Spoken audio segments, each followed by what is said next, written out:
দিয়েছি, তারপর চিকিৎসা আরম্ভ করেছি। আমি জিজ্ঞেস করেছিলাম, স্যার এগুলো কি হচ্ছে? ওনারা বললেন, উনি তো আসল, আমি করছি মাত্র, উনি করাচ্ছেন তাই করছি।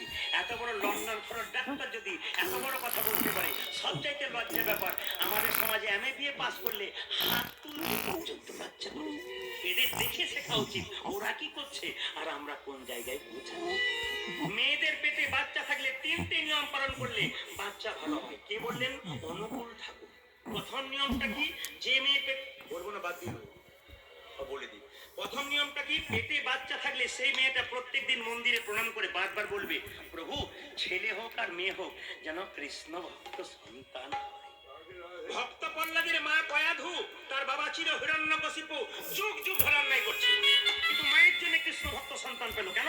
না, ভক্ত প্রহ্লাদের মা কয়াধু যখন ভক্ত প্রহ্লাদকে পেটে রেখেছিল তখন বৈষ্ণবের চরণ সেবা করেছিল এবং নারদের কাছে কৃষ্ণ তত্ত্ব কথা শুনেছিল। শুধু শুধু কৃষ্ণ ভক্ত সন্তান হয়নি। এই দায়িত্ব শুধু একা নয়, মায়েরও আছে, বাবারও আছে। অনুকূল ঠাকুর বলেছে,